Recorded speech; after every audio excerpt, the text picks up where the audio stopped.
Hello friends, welcome back to my channel fabulous study. तो friends, आज हम लोग करेंगे रीट एग्ज़ाम के लिए साइंस का प्रीवियस ईयर का पेपर, जो 2011 का प्रीवियस पेपर होगा। तो अभी तक हम लोगों ने 3 पेपर देख लिए, जो आप मेरी प्लेलिस्ट में चेक कर सकती है। 2017 का, 15 का और 12 का। ये जो पेपर होगा 2011 का, ये प्रीवियस ईयर का लास्ट पेपर होगा। उसके बाद हम लोग टॉपिक वाइज जो हमारा सिलेबस दे रखा है 6, 7, 8, 9, 10 की बुक से हम लोग कवर करेंगे। तो वीडियो को शेयर कर दीजिएगा जितना ज़्यादा हो सके, और जो भी बच्चा रीट की तैयारी कर रहा है वो प्लीज़ मेरे चैनल को सब्सक्राइब करिएगा और ज़्यादा से ज़्यादा लोगों में शेयर कीजिएगा। आज हम लोग देखने वाले 2011 का प्रीवियस ईयर का पेपर। तो आइए स्टार्ट करते हैं दोस्तों। तो सभी बच्चे पहले चैनल को सब्सक्राइब जरूर कर लीजिएगा। तो आइए स्टार्ट करते हैं क्वेश्चन नंबर 121, जो कि हमारा 2011 का पेपर है। तो पहला क्वेश्चन पूछा गया है, in a typical plant cell the position of nucleus is. एक प्रारूपी पादप कोशिका में केंद्र की जो स्थिति होती है वो कहाँ होती है। तो जो एक पादप होता है, जो आपको पता है पादप कोशिका होती है, जंतु कोशिका होती है। जंतु कोशिका में जो रिक्तिकाएं होती है बहुत छोटी छोटी होती है, तो जो उसमें केंद्रक होता है वो सेंटर पे होता है। लेकिन जब जो पादप कोशिकाएं होती है उसमें रिक्तिकाएं जो होती है वो बहुत बड़ी होती है, तो सेंटर जो होता है वो किनारे हो जाता है। तो क्या होगा, इसमें पूछा गया प्रारूपी पादप कोशिका में केंद्र की जो स्थिति होती है वो क्या हो जाएगी, परिधि हो जाएगी। ठीक है, तो उसका राइट आंसर हो जाएगा, इसीलिए बी ऑप्शन सही हो जाएगा। आगे देखते हैं, नेक्स्ट क्वेश्चन है 122, which is the following cell organism is known as power house of the cell. मतलब पूछा गया है निम्न में से किस कोशिकांग को कोशिका का शक्ति गृह कहा जाता है। तो ये सभी बच्चों को पता होगा, जो भी साइंस के पेपर दिए होंगे या साइंस की पढ़े होंगे। तो क्या होता है, कोशिका का पावर गृह किसे कहते हैं, तो माइटोकॉन्ड्रिया को कहते हैं, जो कि मैंने आपको पहले भी बताया था। तो mitochondria is right option. Next है क्वेश्चन नंबर 123, लिखा हुआ है समसूत्री विभाजन में सबसे लंबी प्रावस्था है। तो समसूत्री जो विभाजन होता है उसमें जो सबसे लंबी प्रावस्था कौन सी होती है, प्रोफेज होती है, एनाफेज होती है, मेटाफेज होती है, टेलोफेज होती है। तो दोस्तों क्या इसका राइट आंसर होगा, तो बच्चों इसका आंसर होगा प्रोफेज हो जाएगा इसका राइट आंसर। समसूत्री विभाजन में सबसे जो लंबी प्रावस्था होती है प्रोफेज। जब 9, 10 की बुक पढ़ेंगे तो हमें पता चलेगा। इस आगे बढ़ती है अगले क्वेश्चन की तरफ। क्वेश्चन नंबर अगला है 124, वायरस जनित रोग बताना। जो वायरल डिसीज़ है वो कौन सी होती है।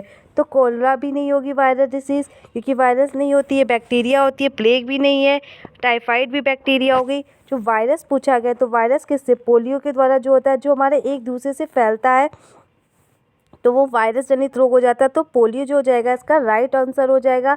124 का बच्चों राइट ऑप्शन होगा ए ऑप्शन।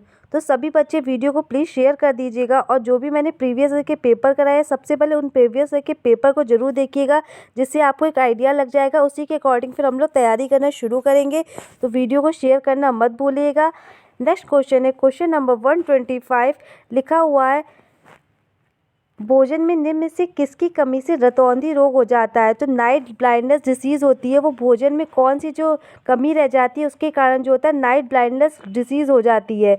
तो प्रोटीन की कमी से, या विटामिन ए की कमी से, फैट की कमी से, विटामिन सी की कमी से। तो ये भी बहुत इजी क्वेश्चन है, जिन्होंने भी सीटेट की तैयारी मेरे साथ की होगी तो मैंने ये सब पढ़ाया हुआ है। तो उसमें 7-8 क्वेश्चन तो सभी बच्चे इजी से कर लेंगे। तो भोजन निम्न में से किसकी कमी से रतौंधी रोग होता है, तो विटामिन ए। अगर नाइट आँखों से संबंधित कोई भी प्रॉब्लम होगी तो उससे विटामिन ए की कमी से होगी। तो सी ऑप्शन करेक्ट हो जाएगा। नेक्स्ट क्वेश्चन है अगला, the system affected by AIDS disease. जो सिस्टम होता है हमारा, वो प्रभावित करने वाला कौन सा तंत्र है जो एड्स के बीमारी से प्रभावित होता है, ये आपको बताना है। तो कौन सा होगा, डाइजेस्टिव सिस्टम मतलब पाचन तंत्र, सेंट्रल नर्वस सिस्टम मतलब केंद्रीय तंत्रिका तंत्र, रेस्पिरेटरी सिस्टम मतलब श्वसन तंत्र, या इम्यूनो सिस्टम प्रतिरक्षा तंत्र। तो कौन सा जो होगा सिस्टम जो एड्स डिजीज से प्रभावित होगा, ये आपको बताना है। आंसर करिए। तो इसका जो राइट आंसर हो जाएगा वो क्या हो जाएगा, इम्यूनो सिस्टम मतलब प्रतिरक्षा तंत्र जो होता है उसे प्रभावित करता है। ठीक है, आगे बढ़ती है। नेक्स्ट क्वेश्चन है, लिखा हुआ है to every action there is always an opposite and equal reaction, this statement is known as. तो जो ये बताया गया है कि प्रत्येक क्रिया के सदैव विपरीत एवं एक समान प्रतिक्रिया होती है, इस कथन को क्या कहते हैं। तो ये न्यूटन का कौन सा लॉ है, ये आपको बताना है। फर्स्ट लॉ है, सेकंड लॉ है, थर्ड लॉ है या फोर्थ लॉ है? तो न्यूटन के किस नियम में बताया गया कि प्रत्येक क्रिया के विपरीत एक प्रतिक्रिया होती है? तो ये किस में बताया गया? तो ये न्यूटन का जो हो जाएगा थर्ड लॉ हो जाएगा। तो न्यूटन का तीसरा नियम है। जब हम फोर्थ चैप्टर पढ़ेंगे तो उसमें न्यूटन के सभी लॉ को पढ़ेंगे, तो उसी में न्यूटन का फर्स्ट, सेकंड और थर्ड होगा। तो थर्ड लॉ में यही बताया गया जो क्रिया होती है उसके विपरीत भी एक प्रतिक्रिया होती है। तो सी ऑप्शन सही है। नेक्स्ट है क्वेश्चन नंबर 128 है, the rate of doing work is known as, मतलब कार्य करने की दर जो होती है वो क्या कहलाती है? तो कार्य करने की दर क्या कहलाएगी? फोर्स कहलाएगी, मोशन कहलाएगी, पावर कहलाएगी या एनर्जी कहलाएगी? तो क्या कहलाएगी? तो जो कार्य करने की दर क्या होती है वो क्या कहलाएगी? पावर। बिल्कुल सही। तो शक्ति हो जाएगा इसका राइट ऑप्शन। तो 128 का है सी ऑप्शन। तो बच्चे प्लीज़ वीडियो को शेयर करते रहिएगा और ज़्यादा से ज़्यादा लोगों में चैनल को सब्सक्राइब भी करने को कहिए और वीडियो को शेयर लाइक कर दीजिए। जो भी बच्चे जुड़े हुए प्लीज़ लाइक करिए और प्लीज़ सब्सक्राइब करिएगा। आगे बढ़ते अगला question 129, which method of heat transmission does not require any medium. तो कि मैंने अभी इससे पहले वाला जो पेपर 2012 का करवाया था उसमें भी ये क्वेश्चन रिपीटेड था। तो पूछा गया ऊष्मा संचरण की कौन सी विधि में माध्यम की आवश्यकता नहीं होती? तो ये सीटेट का भी इंपॉर्टेंट क्वेश्चन है, बार बार सीटेट एग्जाम में आया है। तो क्या होगा इसका? तो सभी बच्चे इसका सही आंसर देंगे, कोई बच्चा इसका गलत आंसर नहीं देगा, क्योंकि अब तो बच्चों को रट गया होगा। विकिरण होता है, चालन होता है, संवहन होता है या विसरण होता है? तो क्या होगा? तो सीधी सी बात है विकिरण होगा, रेडिएशन होगा, जिसमें हमें क्या होती है कोई भी मीडियम की ज़रूरत नहीं होती है। आगे बढ़ते अगला क्वेश्चन है 130, लिखा हुआ with the increase of pressure, जब हम प्रेशर को इंक्रीज करते हैं तो बॉइलिंग पॉइंट मतलब कि जो वाटर का जो क्वथनांक होता है उस पर क्या प्रभाव पड़ता है? तो जब दाब वृद्धि होती है तो पानी के क्वथनांक पे क्या इफेक्ट पड़ता है? मतलब वो इंक्रीज होता है या डिक्रीज हो जाता है या रिमेन्स अनचेंज या नन ऑफ दिस? तो क्या होगा? मतलब बदलेगा, बढ़ेगा या नहीं बढ़ेगा, या वो अपरिवर्तित रहेगा या कुछ नहीं? तो जो होगा दाब वृद्धि में क्या होता है, मैंने आपको बताया था सीटेट में भी, तो दाब वृद्धि के साथ जो पानी का जो क्वथनांक होगा वो भी बढ़ेगा। तो राइट ऑप्शन हो जाएगा, तो ए ऑप्शन सही हो जाएगा। अगर बच्चों कोई भी डाउट हो तो मैं आपको यहाँ पे एक लिंक दे दूँगी टेलीग्राम की, उसमें आप लिंक से जुड़ जाइए और मैं उसकी वीडियो जो भी होती है, जो भी मैं रीड से रिलेटेड जो भी वीडियोस, जो भी नोट्स दूँगी तो मैं टेलीग्राम पेज पे शेयर कर दूँगी। तो सभी बच्चे प्लीज़ टेलीग्राम पेज से जुड़ जाइएगा और ज़्यादा से ज़्यादा लोगों में शेयर भी करिएगा।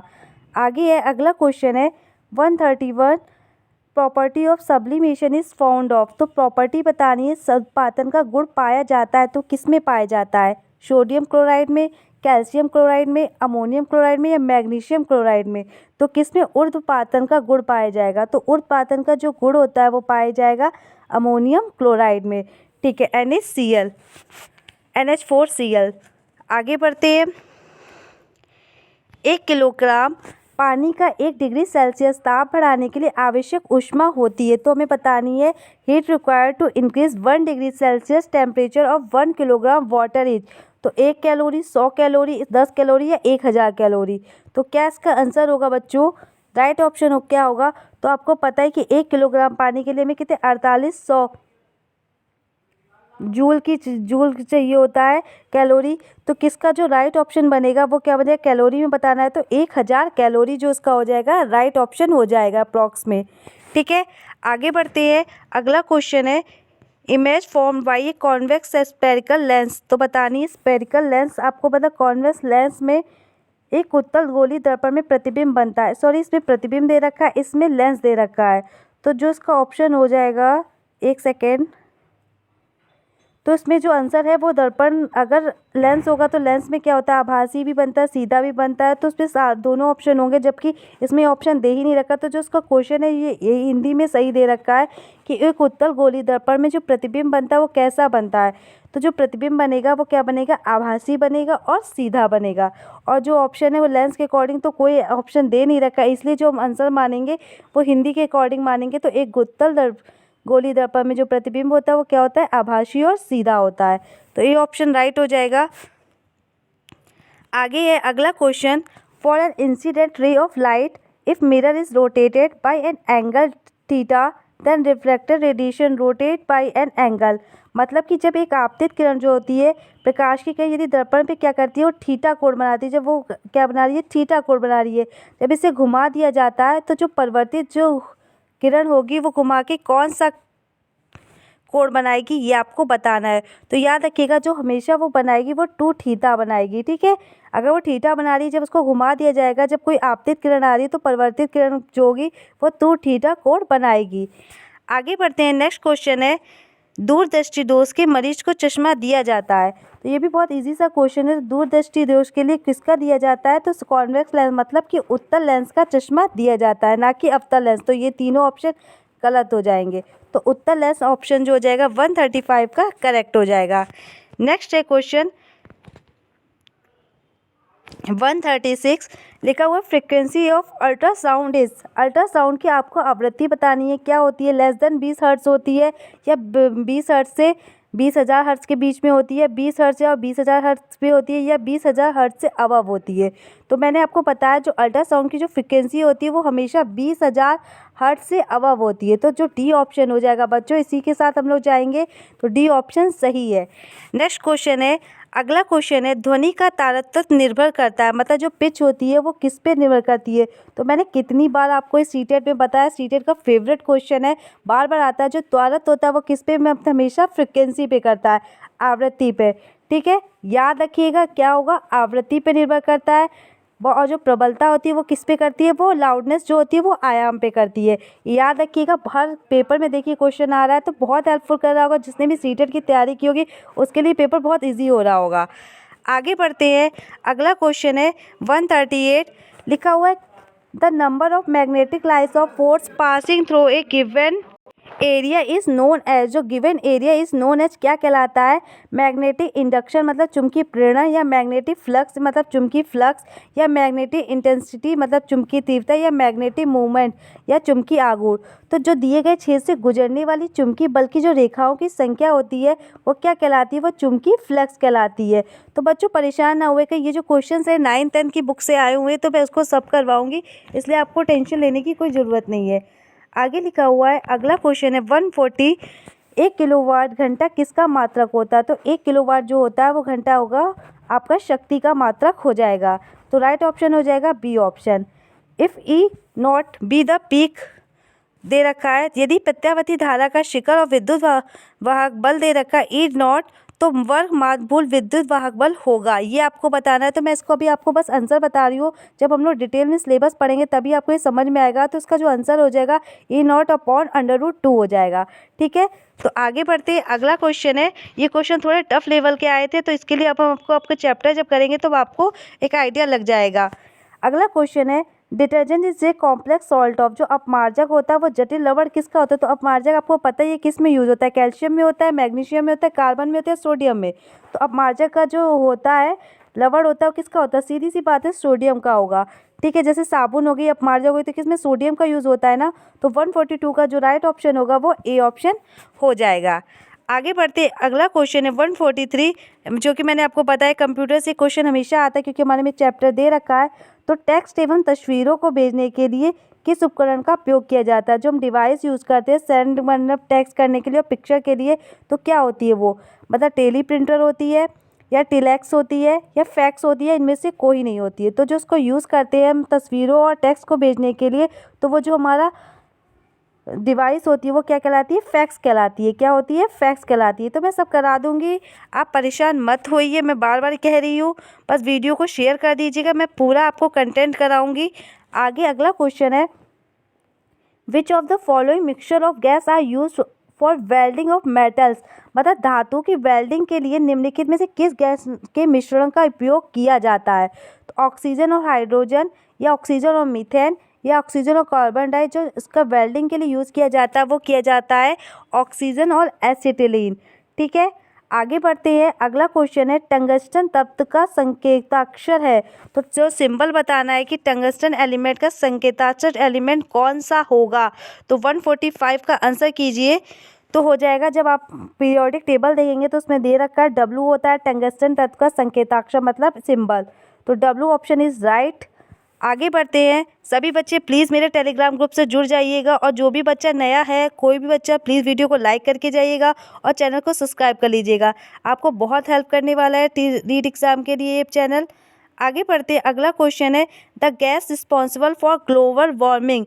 तो कौन सी गैस रिस्पॉन्सिबल होती है ग्लोबल वार्मिंग के लिए? तो मैंने बताया कितनी बार, तो कौन होती है? CO2 हो जाएगी। तो कार्बन डाइऑक्साइड जो गैस हो जाएगी वो ग्लोबल वार्मिंग के लिए रिस्पॉन्सिबल होती है। आगे बढ़ते अगला क्वेश्चन 147 दे रखा था atomic number of a nucleus is equal to. तो आइए हिंदी में भी देख लेते हैं। हिंदी में क्वेश्चन दे रखा है इलेक्ट्रॉनों की संख्या, प्रोटॉनों की, न्यूट्रॉनों की संख्या, न्यूट्रॉनों की संख्या, प्रोटॉनों की संख्या, प्रोटॉनों की संख्या, न्यूट्रॉनों की संख्या।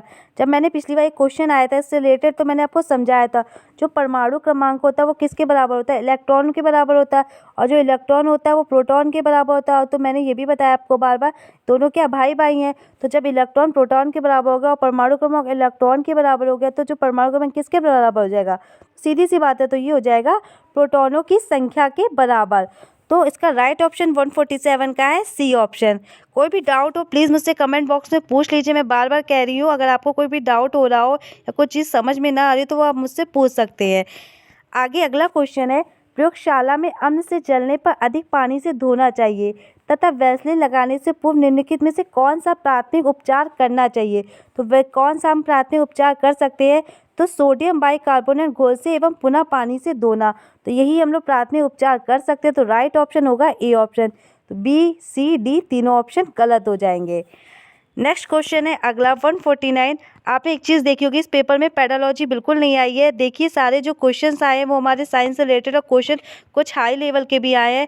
तो जो 2011 का पैटर्न था आपको समझ में आ रहा होगा, इसलिए जो पेपर 2011 का था वो ज़्यादा टफ था अकॉर्डिंग टू 2012 या 15 या 17, क्योंकि इसमें पेडोलॉजी से हमारा थोड़ा सेशन ईजी हो जाता है। और देखिए इसमें जो क्वेश्चन आए वो अच्छे लेवल के आए हैं, तो अच्छी बात है आप लोग के लिए। तो अगला क्वेश्चन है वह स्थान जहाँ छोटे जंतु जैसे दीमक, मक्खी, केंचुए आदि उनके स्वभाव के अनुसार पाले जाते हैं उन्हें क्या कहा जाता है?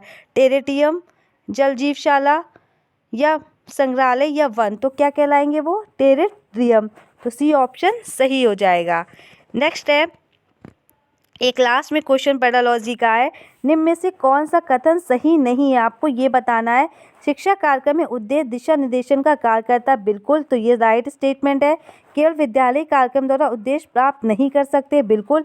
हम केवल विद्यालय कार्यक्रम के द्वारा अपने उद्देश्य को नहीं प्राप्त कर सकते।